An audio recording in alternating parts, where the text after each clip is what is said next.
So, but no, I'm really happy to be here with you all. And Dusty said I really enjoy church history a lot. It's kind of a side passion of mine. So I thought I'd mention the book that I'm utilizing quite a bit in this class, and if you were here last semester, I used it in our class last time, is The Catholic Church Through the Ages, a History. And I can write that up on the board here. And it's by John Vidmar. So that's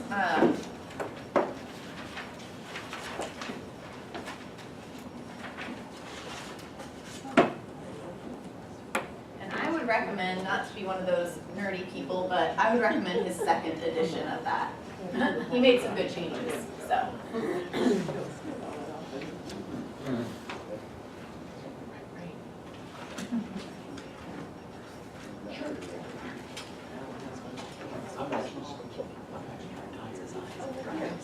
So John Vidmar utilizes one of my very favorite church historians. His name is Christopher Dawson, and he makes good use of one of Dawson's kind of, I guess you could say a theory, but really he breaks up history in the way that Christopher Dawson does into 6 different ages.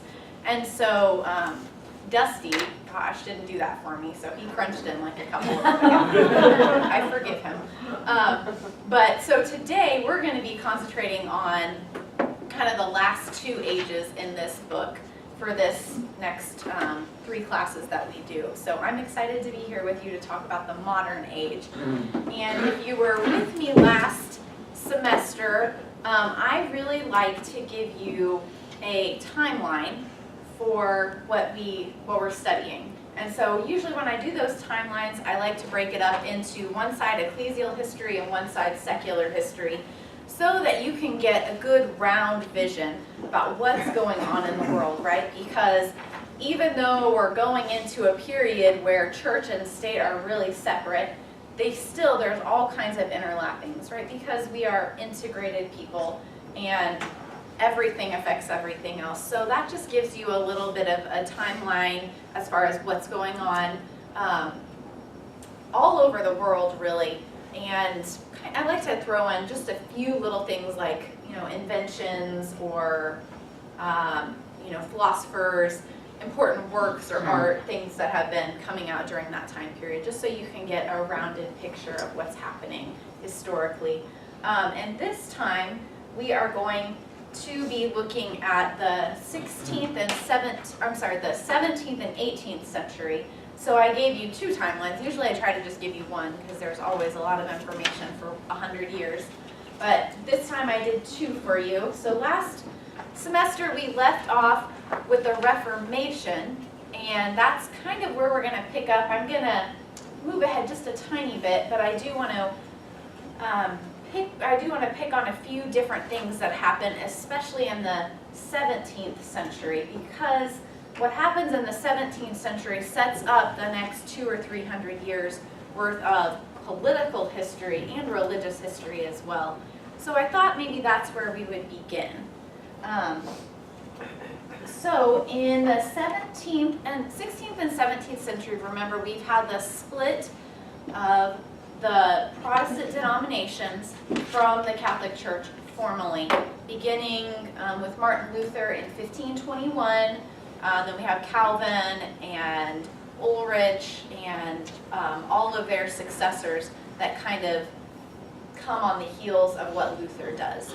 We have the Council of Trent that began in 1545, and went until the 1570s. And the Council of Trent was really trying to establish itself and the Catholic Church. What does the church believe in the wake of the Protestant Reformation? What are the things that we need to address reform-wise as far as how the church will go forward? How are we going to form our priests? So the Council of Trent addresses a lot of reforming things as far as bishops need to be in their diocese. If you remember from last time, many bishops never entered their diocese at all. We have the introduction of seminaries and the seminary system.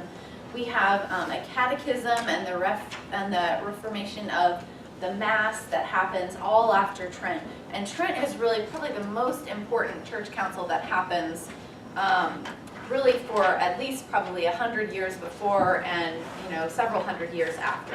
So Trent really sets the stage for the church and what happens with the church for the next 200 to 300 years until we come to, well, the First Vatican Council in some ways, but really the Second Vatican Council in a lot of ways, and we'll cover that in our last class. So the 17th century is coming on the heels of all of those religious wars that are happening and those that fighting that happens with the Protestant Reformation.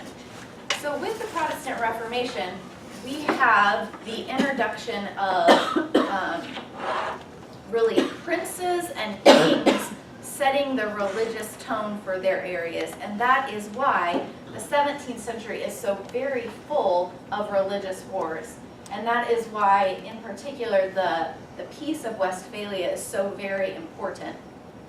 In 1551, the German principalities and states tried to establish a peace called the Peace of Augsburg. And I don't have that up here, but 1551 was the Peace of Augsburg. And in that, they tried to establish that the religion of the ruler of the area would be the religion of the people. That was what the Peace of Augsburg came up with. Charles V, who was the Holy Roman Emperor at that time, did not really care for it, but reluctantly agreed to the Peace of Augsburg because he saw how terrible the wars of religion were breaking apart the German principalities and states. I'll move forward here and I'll show you a map of Europe at the time. So Germany, remember, is lots of little areas, whereas France is becoming a larger kingdom. We have Spain consolidating power, and it's a larger kingdom. We have England in some ways consolidating power and becoming a larger kingdom. So the trend in Europe is towards these growing larger nation states instead of these smaller areas controlled by smaller landholders and nobles and things like that. So the trend is going towards nation states, and that's going to be true for the next 100 years that we come up with. So unfortunately, the Peace of Augsburg does not keep well, and part of that is the fault of France. France is really the dominant power at the time, and in the 17th century, we come to a really interesting character whose name is Cardinal Richelieu. Now, Cardinal Richelieu is probably the most important historical figure in France, even above the king at this time in France. He is in control of both church and state in France in a very real way. And he has a desire to continue to grow the nation of France, to grow it more and more. And so he continues to kind of pick off those principalities from Germany. If you're familiar with World War II history, that's why the region of what Alsace-Lorraine is such a highly contentious region. It comes back all the way to the 16th and 17th century. And so France picks these little regions off and continues to kind of fight against all these German principalities. The interesting thing about Richelieu is that he does not support always the Catholic princes and the Catholic principalities and nobles in the area. He picks whoever he thinks is going to benefit the Kingdom of France, basically. So he comes into an agreement with the country of Sweden and the Swedish king to come in and do a lot of invading and things like that.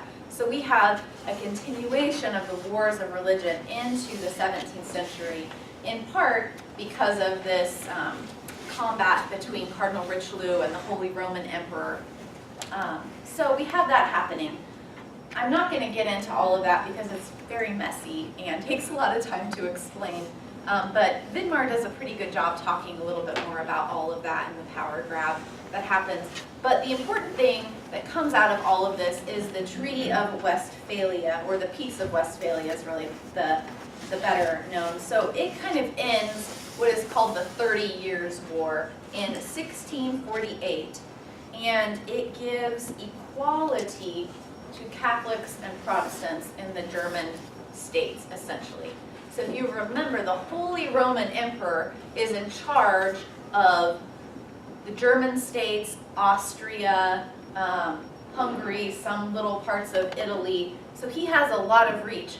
But then all of these smaller princes and lords and nobles are, they have their own religious views and things like that. So it's the ruler of the nation, or of the little principality, is the one who calls the religion of the area.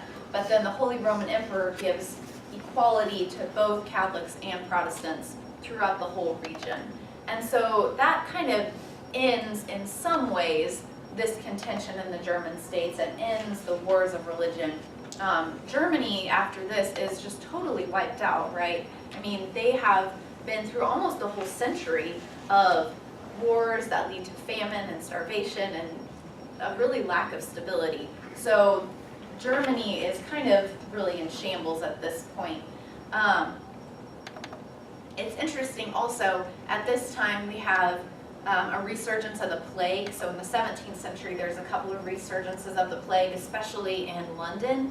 And there are also these big fires that happen. So London has a big fire. There's another one in Paris at the time too. And there's also, so they say it's low solar activity. So basically it was really cold then. So the English Channel, parts of it freeze. They can't get across, the northern Atlantic Sea because parts of the northern Atlantic Sea are frozen. So that kind of is an interesting little kind of thing that's happening at the time too. And at the 17th century, 16th century, remember we've got Spain and Portugal going out. The Dutch are starting to go out to do some exploring of, you know, the new worlds that are opening up. India is a big one. China is beginning to open up. Trade with Japan is happening a little bit into the new world, you know, the South America and Central America especially. And we'll talk about that a little bit. And then we also have the rise of the Jesuits. Remember, Francis Xavier and Ignatius of Loyola and Peter Claver have all begun the Jesuits beginning in the early 1500s. So that's kind of an overall big picture of what's happening church-wise and politics-wise. So here's a little map for you to look at, just so you can kind of get an interesting kind of view. So you'll notice up here we have Austrian Habsburg lands and Spanish Habsburg lands. At one time under Charles V, they're united. They're all together. But when Charles V dies, there's a split in who has control of what because of a political alliance, basically. And so we have Spanish Habsburg lands down in this area, and then kind of Austrian Habsburg lands over here, including the German states. So I just thought I'd kind of point that out. They don't show you all of the little areas, you can kind of see it, but Germany is still very much broken up into those small little parts. So that's going on into the 17th century, and that's where I'd like to begin. Does anybody have any questions as we're heading into the next section? All right, great. If you do have questions, just raise your hand. I can get right to you, so don't feel bad about interrupting me. I'm happy to have a conversation there. So everybody always has really good insight, so I always appreciate good questions. So what I wanted to start off with is English Catholicism in this time period. If you remember, Henry VIII has split himself from the Catholic Church in 1518. No, a little bit later, 1520s. Henry VIII has split himself off from the Catholic Church because originally he wanted to marry Anne Boleyn. So at the time, the English Church was fairly healthy. However, when Henry decides this, he makes himself the head of the church, and that obviously leads to some very drastic changes. When his daughter Mary comes into power after he dies, she wants to bring the church back as the religion of the people. She doesn't quite have enough power to do that, but she makes some steps forward. However, Mary dies and her sister Elizabeth takes the throne, and Elizabeth brings it back over to being very solidly Anglican, and that is the way that England stays. However, the fear of English Parliament and of the English monarchs is always that there's going to be a Catholic king or a Catholic queen on the throne. It's a really big fear of their time. We get a little bit later, and you'll notice on your timeline, James II actually converts to the Catholic faith. However, and that is part of the reason that he is deposed, is because he becomes Catholic. So there is a real fear there of the Catholic Church becoming a stronghold again in England. I think part of it comes back to that first probably 10 or 20 years when Henry changed everything over. The state took over all of the church lands. So all of the lands that belonged to the monasteries, local parishes, all of that was turned over to the state. And so much money came back into the state from that land and from that time period that part of the fear, I think, is that the monarchs are afraid that they are going to lose important sources of revenue, honestly, to fund their major wars, their explorations, all of the things that happen in the next 100 years. That's part of the fear. So by 1780, because of the strict laws and the persecutions that have happened in England, only 1% of the English are Catholic, and that is very much an underground kind of movement. At this time period, to be a priest in England meant to have a mark on your head. You could never be public about your priesthood. You always had to be sneaking around and saying masses underground. If you're familiar with Stephanie Mann, she has a really great book about this time period. She's a local lady from the Wichita Diocese, and she wrote a really great book about kind of the English recusants, is what the people who are Catholic in England during this time are called. So if you have an interest in this, I would definitely check out Stephanie's books. So the recusants are held in high suspicion. The penal laws at the time said that they could not hold property, they could not attend Mass publicly, they had to pay fines if they chose not to go to Anglican services, their children could not attend schools, and they could not even live within 5 miles of the city of London, because that was where the crown was.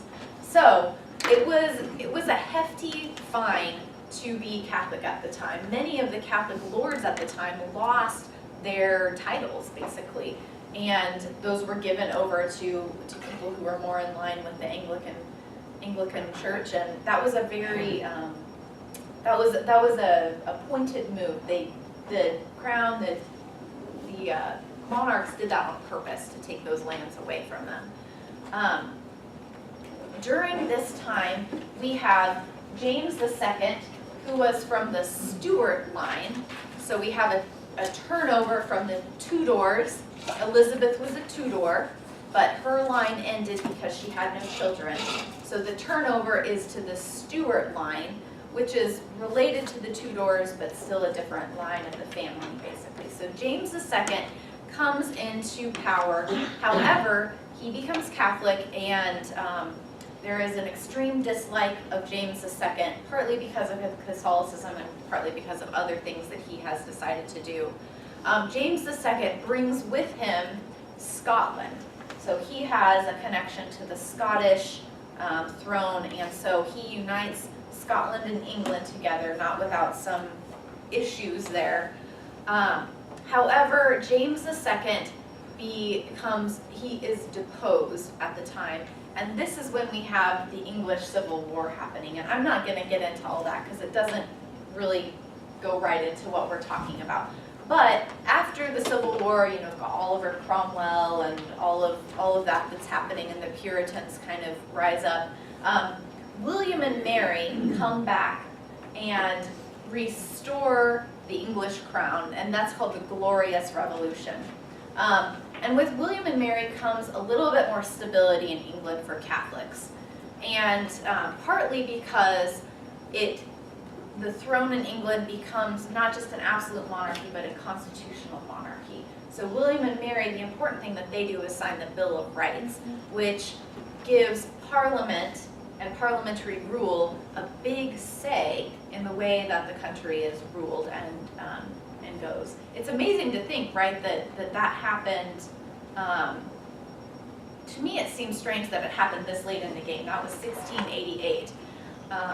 Sometimes I'm under the impression that happened a long time ago, but it really wasn't that long ago, considering the history of the crown. So, with William and Mary comes a loosening of restrictions in kind of the late 1700s for Catholics. And one of these things is called the Roman Catholic Relief Act. I'll tell you a little bit more about that. It was an act of Parliament passed in 1791 that relieved Catholics of some of the disabilities that were placed on them. So they could now practice law. They were permitted to semi-publicly practice their religion, and it gave them the ability to establish schools that were Catholic at the time. So that was a big deal. However, if there was a chapel, if there was a religious school that was Catholic, if you were a priest or a teacher, you had to register with the state so that they knew about your presence. If they had an assembly, the doors were always to be locked. You had to be admitted into the building. They couldn't ring bells. They couldn't hold like public processions or anything like that. So there's still definitely some restrictions placed, but things are loosening up a little bit at this time. Protestant children were not to be admitted, or Protestant families were not to be admitted into these services. You had to be a registered Catholic, essentially, in order to go to these things. They didn't want any crossover in between the two. So, so that's just something that's happening at the time. I want to go back to one thing really quickly, and maybe you've probably heard of this before, but in 1605, at the very beginning of the century, this is one of the reasons that there's so much consternation, there's a lot of suspicion about Catholics, is because there were several plots to overthrow the throne of and to establish a Catholic queen or king. Now, most of these plots were really small and had really no bearing. There was absolutely no way they were going to happen. But a big one that gained a lot of traction was the Guy Fawkes, the gunpowder plot in 1605. And so, does everybody remember the saying, remember, right? Okay, so in 1605, on November 1st, Guy Fawkes and a group of people thought that they would plant gunpowder underneath Parliament and blow Parliament up. That was their desire, so they dug holes underneath it, and they were caught just really the night before they had planned to do this, because they were going to blow up Parliament because I believe it was, I can't remember who was there, but Elizabeth, I'm pretty sure, was there, and so that was why they wanted to blow up Parliament, because she was there, and because it would, kill a lot of other important Protestant leaders and turn over the throne to a Catholic ruler. So the Guy Fawkes thing is a big suspicious thing that happens at the time, and that's why there are a lot of concerns at the time about this. So I just thought I'd throw that in there because it's just an interesting piece of history. So Mary, Queen of Scots is a really interesting character if you're at all interested in this time period.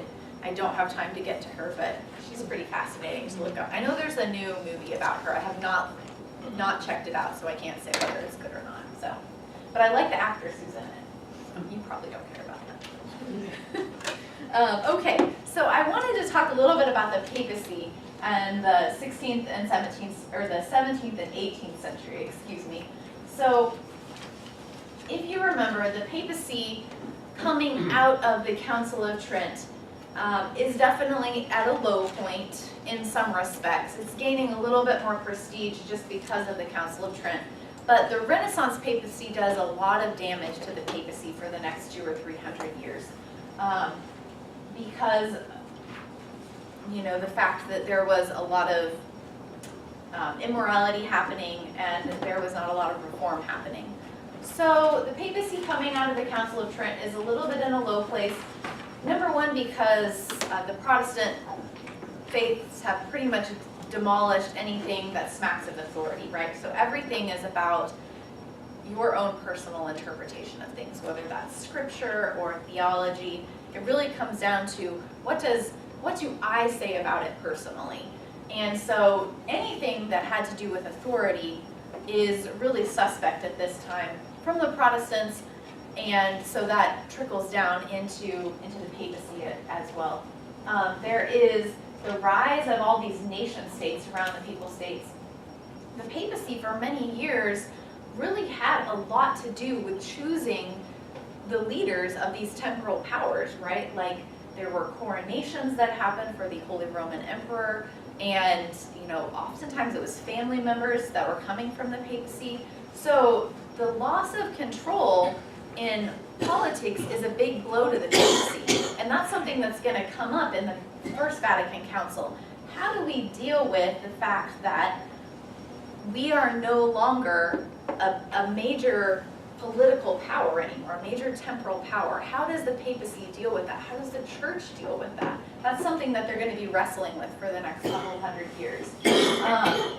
The Catholic monarchs really are calling the shots for all the political things that are happening at the time. So in France especially, and in Spain, these are major Catholic powers, and what they want and what they decide have the most influence, and the papacy really has little influence on what's happening. And then we also have the threat of the Enlightenment and Enlightenment thinkers, and we'll talk about that in a little bit. So we have some theological issues that are coming up. We have Jansenism that's arising in France at the time. We have the rise of Freemasonry. So, and then we have the Jesuits, and the Jesuits are not I guess I shouldn't say they're a theological issue, but they are an issue for the papacy. And we'll talk about them in just a little bit, and I'll explain why. So I wanted to just highlight a couple of the popes. Servant of God Benedict XIII, was a Dominican. He was very ascetic, so he's the opposite of the Renaissance popes, basically. He wanted very little to do with anything that worldly or powerful.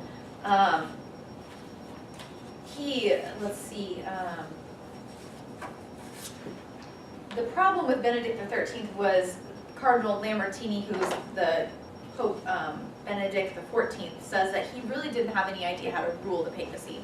So he is a very holy man, but doesn't have good understanding of, I guess you could say, what do we talk about with bishops, right? Are they administrators? Thank you. He's not a good administrator at all. So then we have Pope Benedict XIV. Cardinal Lambertini is really an important figure at the time.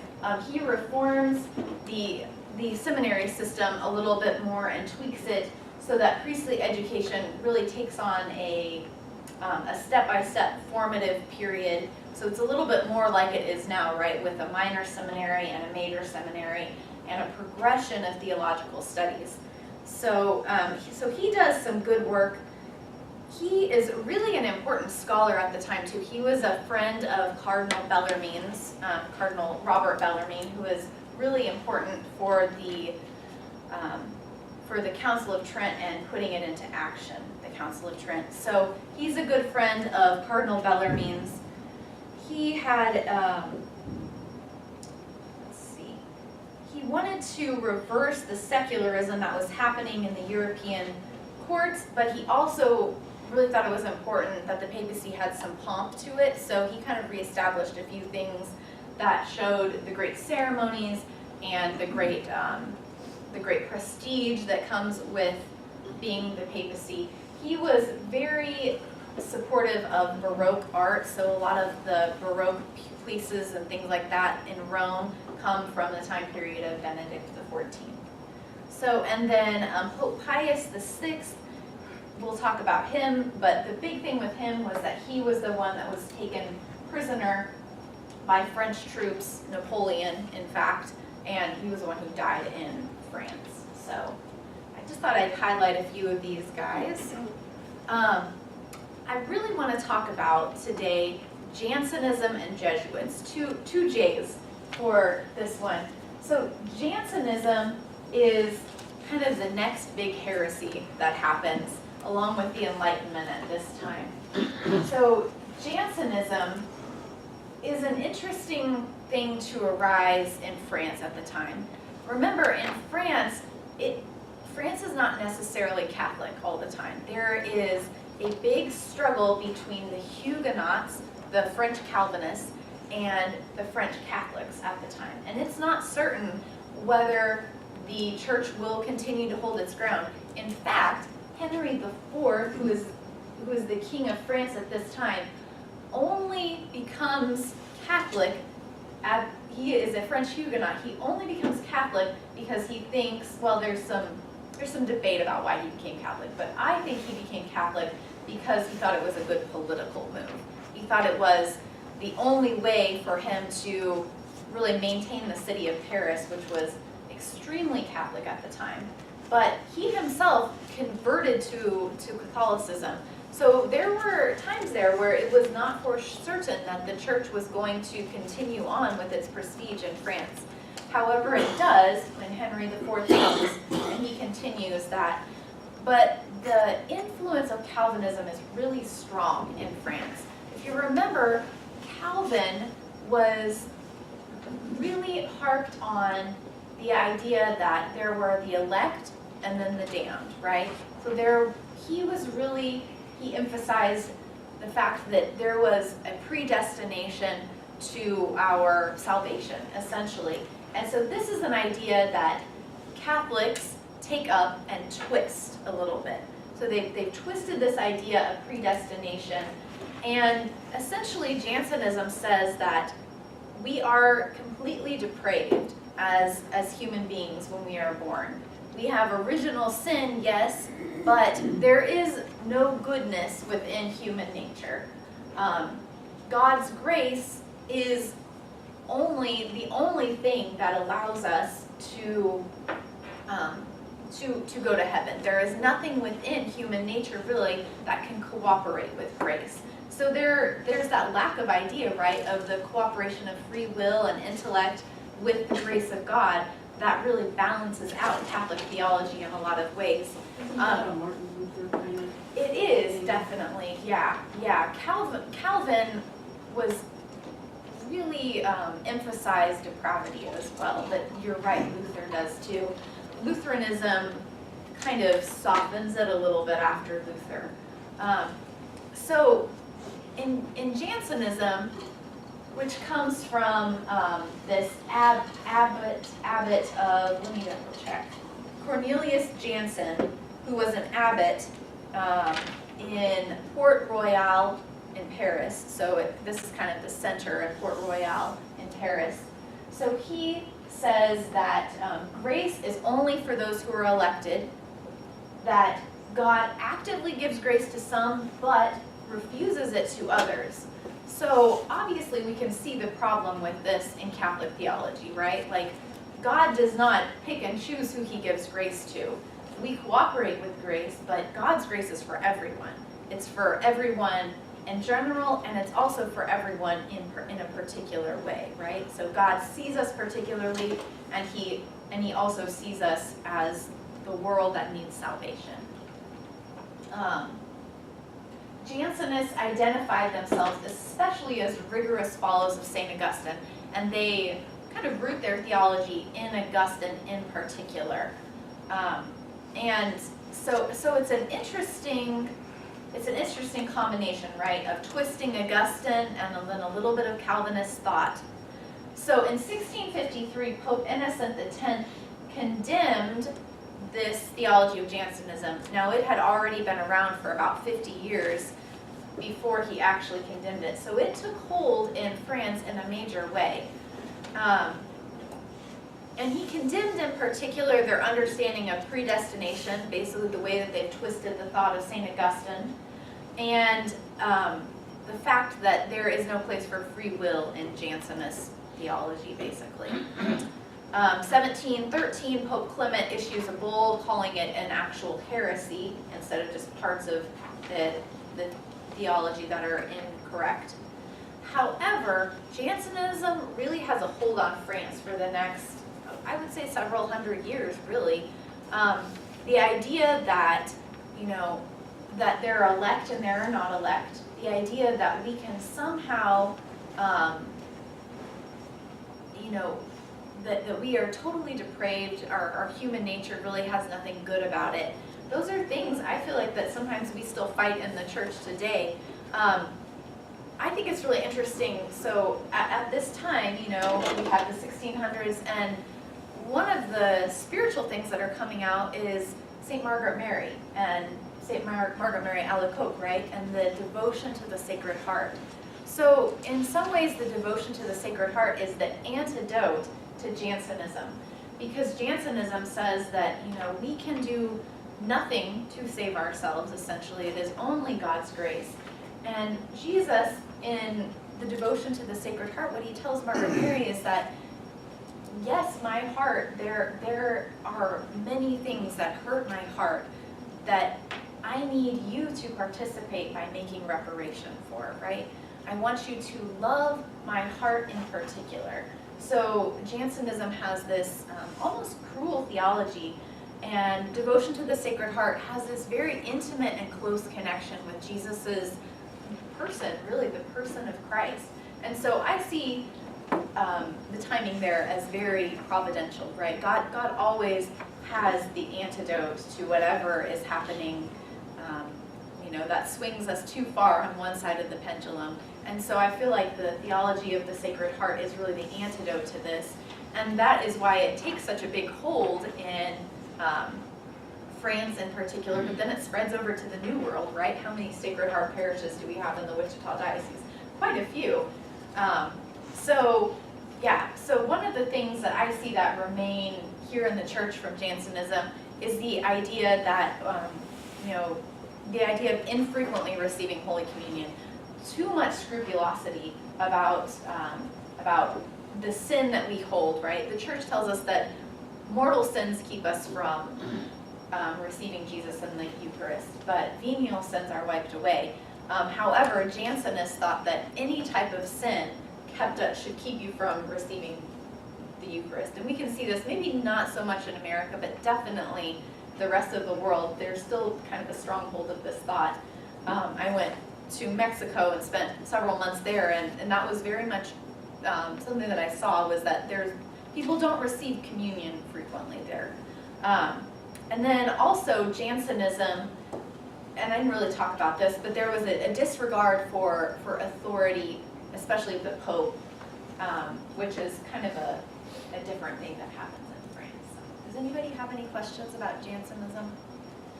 What's that Gallicanism that you're mentioning there? Yeah, Gallicanism. Let me see if so Gallicanism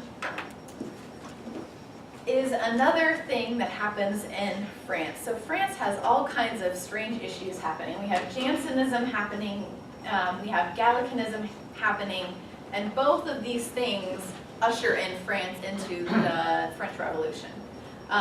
Gallicanism is the idea that the French church is essentially not under the authority of the Pope.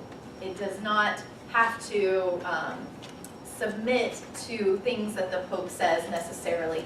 So in practice, what this means is that the French king has the say over who will become bishops, where priests are placed, even property of the church. Let me see if I can name a few other things.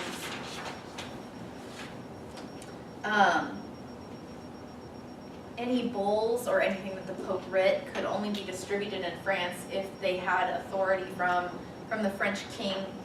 And let's see, the councils or synods that were called within France had just as much power as any church council. So you can see the problems in this, right? Like it's basically a national church is what they're trying to establish.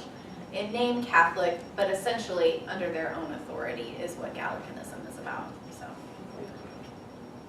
and it's very, very influential in France at this time. Like, this is essentially how the French church functions, and this is part of the reason that the French Revolution happens the way that it does, because the French church has so much power.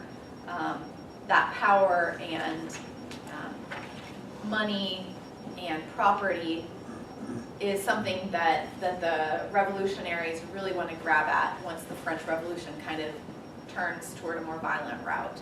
So, the other thing, my other J that I want to talk about today is Jesuits. So the Jesuits have been established for roughly 150 to 200 years by this time, if we're thinking like 1700s. So they are very successful almost from the get-go at becoming missionaries. That is really one of the things that the Holy Father gives them as a priority, is to become missionaries. So Francis Xavier, one of the founders, goes off, right, to India, to Japan, to Malaysia to become a missionary, to spread the gospel there. And so the Jesuits do this. Now there are Jesuits in the European continent, but there are also Jesuits all over the rest of the world at this time going out. One of the things that they placed a great emphasis on is a certain type of education. So Ignatius of Loyola really laid out in detail how every Jesuit should be educated before he was sent on mission. And this is something that even to this day, right, the Jesuits are very well known, and Jesuit schools are very well known for a particular ordering of education. And it's something that they carry with them when they go on their missions. So another thing that is interesting about the Jesuits is that part of their success in their missions is because they really adapt to local customs. Now this causes some problems with the church.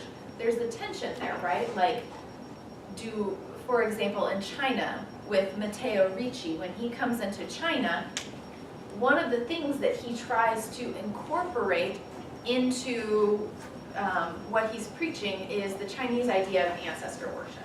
So, right, like, in a sense, we revere our ancestors, we pray to them, right? We ask them for their intercession, and we pray for them in purgatory. So Matteo Ricci tries to kind of bring those two things together. Now there's some controversy about, did he go too far? Did he swing so far as to say, this is more of the ancestor worship in which our ancestors are divinized? And that's problematic, right? That's not correct with theology. So Matteo Ricci has a lot of initial success when he goes into China. However, he has, I think, a Franciscan and a Dominican basically tell on him and come back and tell the papacy, like, he's promoting ancestor worship. And so Ricci gets recalled back to Rome and has to kind of answer for what he's doing.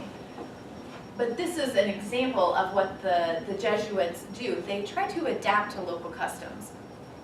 Now, in some instances, right, this is not problematic at all.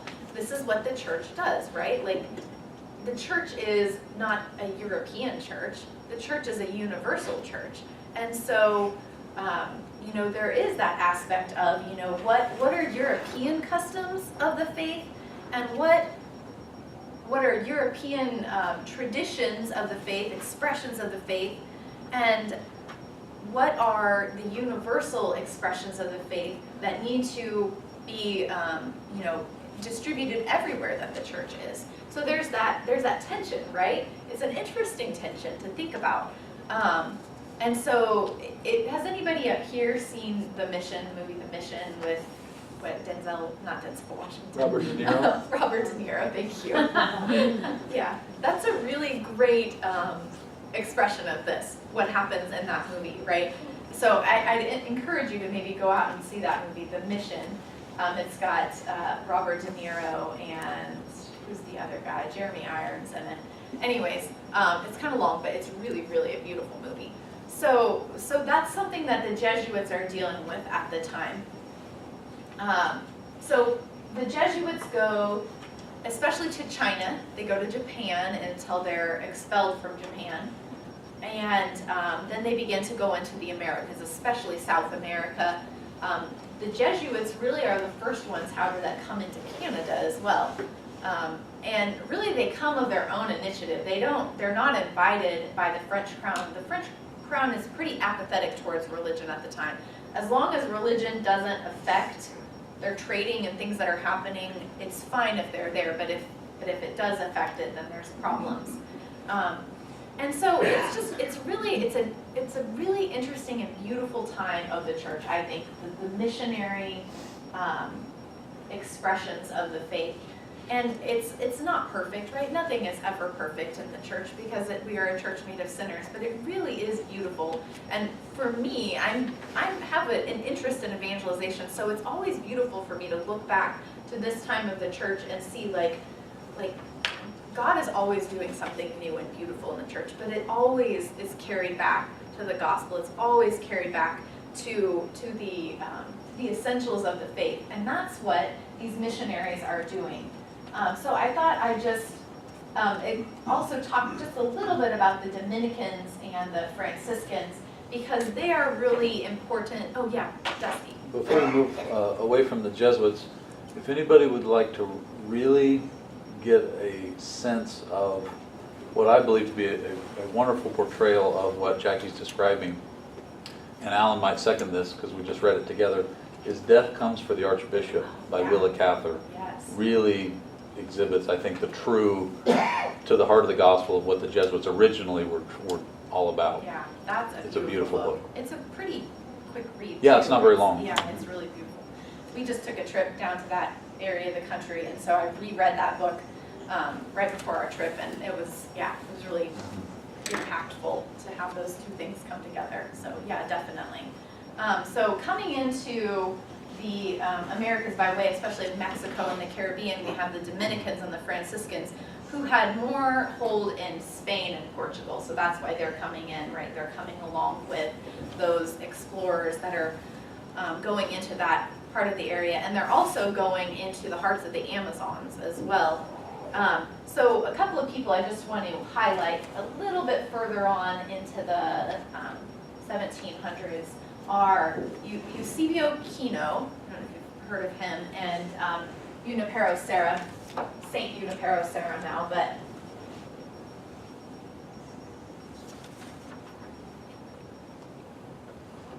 Father Kino is a really interesting character.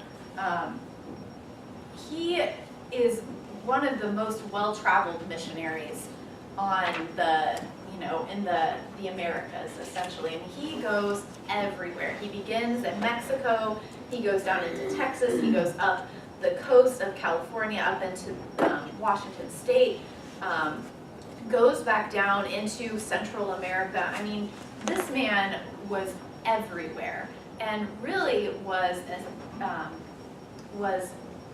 the main reason that a lot of those missions were founded.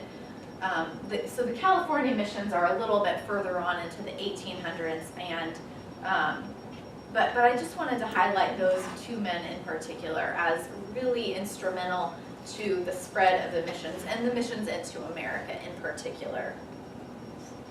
I don't know, has anybody visited that part of, I just saw just a couple of the missions, so we obviously went to Santa Fe and saw some of the churches there.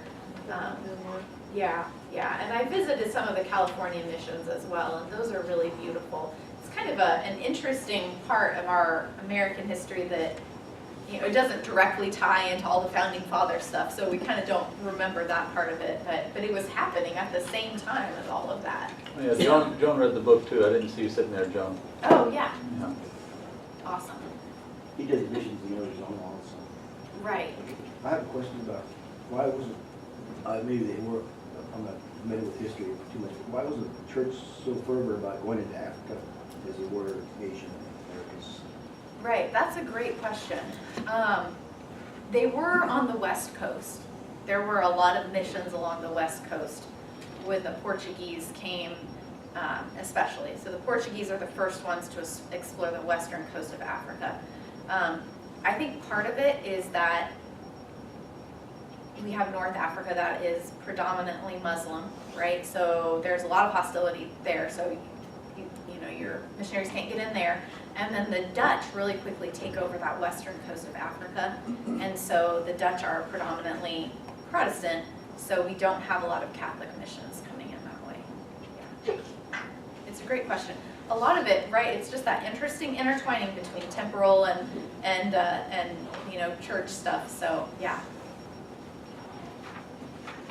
So I wanted to talk a little bit more about the Jesuits. So an interesting thing that happens at this time, really almost through no fault of their own, is that the Jesuits as a religious order get suppressed first in France, well, in England obviously, but then by the papacy itself, and so they have to withdraw from all of these areas that they're in.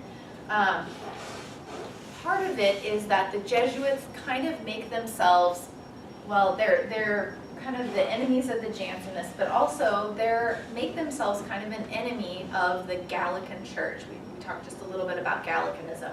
So the Jesuits want to have a universal church, right? They are beholden, especially to the Holy Father, because they've taken a vow to him. So to be in France, where a national church is so important, there's obviously going to be some conflict there, some friction. And that's definitely what happens. And so essentially they are kicked out of France and told, you know, you're not welcome here, essentially by the French crown. The philosophes, the philosophers of the Enlightenment, also take a special hatred for the Jesuits because the Jesuits refer continually back to church authority, continually back to the melding of faith and reason, and the philosophers of the Enlightenment want to have nothing to do with faith and reason. I'll read you a quote later, but basically they say that, you know, faith, reason alone should be able to guide us and should be able to expand human knowledge. So they take a special hatred for the Jesuits at all. The Jesuits are also threatening to the efforts of the nations that are trying to colonize people. So that's why they're expelled from lands in Portugal. So the movie The Mission is all about the time that the Jesuits are formally suppressed through the Portuguese crown and kicked out of the mission that they are in South America, in the Amazon basin is where they were. So they get recalled from all these areas specifically by the rulers of those lands. So Portuguese land, French land, and then also in Spain later on they get taken away. Their willingness to adapt to the local customs was viewed suspiciously, kind of starting with Matteo Ricci in China, but also in Japan. And so this begins the papacy's suspicion of the Jesuits, kind of with Matteo Ricci and things like that. So the Chinese rites controversy is what that's called. So in 1773, Pope Clement the 14th officially disbands the Jesuit religious order, and so they kind of have to, I wouldn't say they go underground, but they are not allowed to continue their missions. They're not allowed to have their own seminaries or religious formation. If they wanted to continue a religious life, they had to go to another religious order, essentially. And many of them go to Russia and Prussia to kind of continue on with being a Jesuit, so that they're away from the papacy enough that they're not quite under scrutiny by the papacy at that time. I got a question. How did they get along in Russia when Russia was Orthodox? Right, that's a great question. Well, I mean, Russia is kind of the Wild West at this time period. So, you know, what do they say in The Princess Bride, right? Never get into a land war in Russia. So there's so much area in Russia at this time that they can kind of find a little niche for themselves there that's not kind of being looked at basically at the time. So that's a great question. Did they continue their ordinations and That's a great question. I don't know the answer to that. I would imagine they'd have to, or they they'd would have die. to, right. I mean, they have, I mean, we wouldn't say that those were invalid ordinations. Just their religious order was suppressed, not their priesthood was suppressed, right? So it's not like they were going rogue exactly. It's an interesting, right? There's some interesting things going on. I'll have to look into that though. I'll have to try to see if I can find an answer to that question.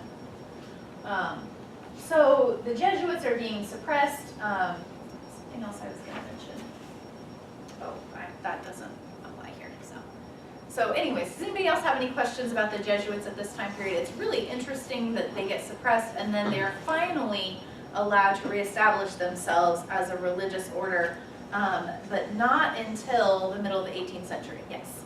Well, you skipped over, I think, one of the, to me, a very fascinating part, and that's Freemasonry. Yes. Because there's so much mysticism around that. Could you touch upon that, or did you plan to? Well, I think I was going to actually touch on it here with the American Okay. colonies, just really, really briefly, because Freemasonry takes a big hold in America, right? Like Yes. a lot of our founding fathers were Freemasons. Yeah. Well, this doesn't take in reference to this time period, but you hear the Jesuits a lot of times in more negative light these days, and I don't know why. I guess I mean, is that are we circling back to history? I just I don't have enough information about that. So say your question again, Lisa. Well, Sorry. a lot of times I'm hearing the Jesuits these days portrayed in a more of a negative light. Like it's cyclical, that at some point in history it's, the Franciscans are doing it. I mean, what's changed, or where are we going back into a circular habit with history? I mean, what do you know about that, or am I just way off? Oh boy, that's a big issue. I would almost say that's a pretty big issue, and maybe outside of what I can talk about today. I would see briefly that that's more of an American thing than a universal church thing. I think that has more to do with the track that some of the Jesuit universities have taken in America. So I wouldn't say that, every Jesuit, all over the world is kind of suspect, but I would say that the direction that some of the Jesuit universities have taken in America have been more concerned about, I guess, a liberal ideology than maybe their conservative counterparts, I guess. And I mean, right, like the church is neither liberal or conservative, so we have to look at all things through the lens of truth and through the lens of the church. But I think that's part of the issue right there. So, and I know some people might disagree with that, but that's yes, Alan. Well, in 1967, you had the Land O'Lakes decision, and half of the schools who participated in that were the Jesuit schools. Sure. The Georgetown, the Holy Cross, Marquette. Right. Do you want to tell people? I'm not familiar. I know the name, but I don't know anything about the Land O'Lakes Dustin decision. knows it. Yeah, so it was just a conference that kind of preempted Humanae Vitae, really, and so the presidents of 15 or 20 schools in America met and basically said that academia is going to police itself, and we're not going to submit to the teaching of the magisterium. And so we get this rift, particularly, as Jackie said, with the academic American Jesuit-led universities, saying that academics that will, you can do your church magisterium over here, but academically we're going to teach whatever we want to teach. And so you see that language in Humanae Vitae, as the Pope is saying, he even calls out specifically, professed teachers of the Catholic faith, you need to submit to the teaching of the church, particularly on life and contraception. And they had because they had preemptively said we're not going to do that. And so I think Jackie answered that very well. There's a lot of reasons why, unfortunately, modern Jesuits, often rightfully so, have been critiqued. But it's because of this long history. Some of it a very beautiful part of their teaching, but their ability to be flexible. But it becomes that slippery slope. Well, we don't have to say the liturgy of the hours. All you have to do is the examen. Well, that's good when you're a missionary. It's not if you're just sloughing off of your normal duties. And so their ability to blend in. You mentioned Matteo Ricci, of that they don't wear the clerics. So you see all these things that historically have served the Jesuits very well, but later Jesuits have abused them, unfortunately. A lot of that we could talk. Yeah, there's a long history there, but it's a beautiful tradition, and most of their doctrines the reasons they are the way they are come from good reasons, but a lot of times it's created problems. I guess it essentially is they're still adapting to local customs. Yeah, I mean, Right. Well, and sometimes, like, with Mhm. particular branches of Jesuits, like, it's more about being Jesuit than it is about being Catholic, right? Like, so they have a real attachment, a good attachment, but maybe it's been, reversed a little bit, an attachment to the, the Jesuit traditions, like Dusty mentioned the exam, and I've heard and read several things where there's a real attachment to the examen, to the detriment maybe of scripture, or the promises that you make as a priest, right? So it's complicated, but it's interesting because it's also intertwined with the very American kind of ideas, right? Like we're very ideological as Americans. We hold a lot to our independence. And so that's kind of another kind of thing that's also inserted in there. So great question. Thank you. Yeah. So Larry, you wanted to get to Freemasons, right? Yeah. Okay. Okay. So so I wanted to talk about the church in the American colonies now. Double check my time here. Oh boy, 9 to 14 heavens. We might not get through all this today. So the Catholics, if you don't know the story, read the slides, basically. But the Catholics came to America to escape the penal laws that were happening at the time. This is another really fascinating time of history with Lord Baltimore and everything that happens in the colony of Maryland at the time. But essentially, those penal laws continue on until the American Revolution. Catholics in the American colonies before the Revolution basically were second-class citizens like they were in England. However, after the Revolution, Catholicism is more accepted due to some of the tenets that were written into the Constitution, right? Freedom of religion, freedom of speech, all of those kinds of things.